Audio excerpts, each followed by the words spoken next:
Tupac Amaru Shakur was born Lasan Parish Crooks, June 16th, 1971. However, we lost him September 13th, 1996. A lot of people call him Tupac. He was also called MC New York. He was also called Machiavelli. And a lot of people loved him. The ladies loved him as well. He had a string of hits and was considered to many to be one of the most influential rappers of all time. And of course, most of his work has been noted for addressing contemporary social issues that plagued inner cities. And he is considered a symbol of resistance and activism against inequality. I'm looking at some of the tweets coming through and the list of songs that you love. It's endless. Where do we start? He became heavily involved in the growing East Coast, West Coast hip-hop rivalry between 1995 and 1996. He had his double disc album, All Eyez on Me, in 1996, which became certified diamond. And of course, he was shot 4 times later that year by an unknown assailant in a drive-by shooting in Vegas. He died 6 days later, and the gunman was never captured. It's still a mystery. I'm going to start off today's spotlight, today's special, with one of Tupac's greatest, and it's all about the ladies. It's called Keep Your Head Up. A lot of people say that his mother had everything to do with the way that he wrote music and the way he delivered it.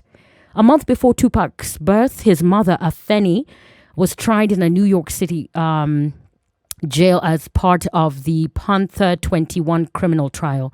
She was acquitted of over 150 charges. Very vocal when it came to human rights issues. And in school, Tupac was exposed to acting, poetry, jazz, and ballet. He was more than just what you saw. In Tupac's adulthood, he continued befriending individuals of diverse backgrounds just to experience what they were about. He was tolerant to difference, but he was never shy of speaking his mind. His friends ranged from Mike Tyson, Chuck D, Jim Carrey, and Alanis Morissette. He had friends of all races. But Tupac was also against interracial marriage. Later on, he retracted that comment and he said, well, I'm all about love and I'm all about loving people. However, I like to speak my mind. Tupac Shakur's influences started off, of course, when he was exposed to soul music. He loved Teddy Pendergrass and the OJs, among others. In January of 1991, Tupac nationally debuted under the stage name Tupac as a guest on the rap group Digital Underground single Same Song. This one right here was one of his best. And he went on to release his first 2 solo albums, and this one was called Tupac now, and the other one was Strictly for My People. And this one in 1994 had his eponymous album and the only album of his side group. It was called Thug Life. The 4th Tupac studio album and the last in his lifetime was released February 1996 called All Eyez on Me. It features, among numerous guests, others including Thug Life member Big Style.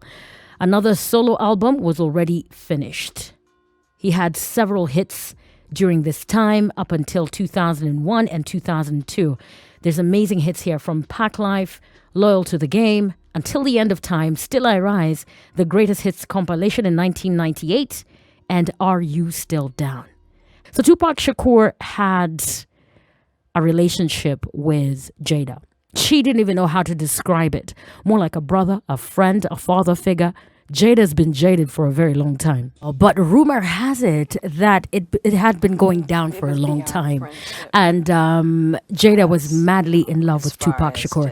Will Smith also admitted that he was jealous of Jada Pinkett Smith's close friendship with Tupac Shakur, both of whom who attended the Baltimore School of Arts. Will Smith was talking about this on The Breakfast Club with Charlemagne, and he says he was deeply insecure and not man enough to handle that kind of relationship. Jada Pinkett discussed this.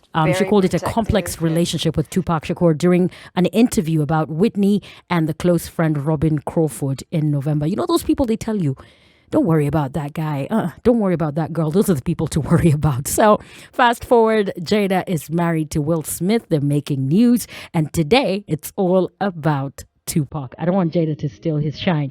It was up until 1995, 1996 when Tupac gained superstardom.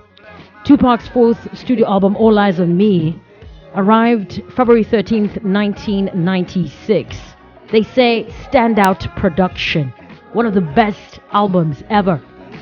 And this album right here sold over 1 million copies in the first week, and it was certified 5 times multi-platinum in April of the next year. It had hits including How Do You Want It and California Love. In 1997, he received the Soul Train Music Award for R&B and Soul Rap Album of the Year. And at the American Music Awards, TUPAC won Favorite Rap Hip Hop Artist, and the album was certified 9 times multi-platinum in 1998. Let me tell you, Tupac's work still remains relevant today, just as it was back in the 90s. I've got all those hits coming right up, including California Love. Biggie set high expectations after featuring on Mary J. Blige's record, What's the 411? He did the remix of this. And of course, he wanted Pac to manage him after this. And he had someone, their plug, trying to introduce him to Tupac, who went and welcomed Biggie and Biggie's friends to Tupac's house. And then they decided to have their Mary Janes and food and drinks and ladies. And then they decided to, spend some time together talking about music and their careers. They were budding stars. And on later visits to LA, Biggie would stay at Tupac's house. And when in New York, Tupac would go to Brooklyn and hang out with Biggie and his circle. During this period, even at one of his live shows, Tupac would call Biggie onto the stage to rap with him. And together, they recorded the songs Running From the Police, among others. It is reported that Biggie asked Tupac to manage him. That's where Tupac said, well, how about you try this guy called Puffy? He will make you a star. And in the meantime, Tupac's lifestyle was comparatively lavish, while Biggie was all about the same pair of boots and a little bit of, the jerseys, just the same one for an entire year. They were very different. But Tupac welcomed Biggie to join Thug Life. Later on, Biggie would instead form his own group called Junior Mafia with his Brooklyn friends Lil C's and Lil Kim on Bad Boy. That's where it began for Biggie. So Pac helped him start off, and he inspired him as well. And the beef between Biggie will still make news. The conversation still goes on. I can imagine if it was back in the 90s and we had verses, would have Biggie going up against Tupac. One of the most influential rappers in this era, even in the 90s, even now. He spoke about activism against inequality. He spoke about relevant issues, and we continue to enjoy his music today. I love this Wednesday spotlight on Tupac, and I love the fact that all of you are, listing all these songs that you love. It's been so much fun. The Spice Drive with Monique, spicing up your drive.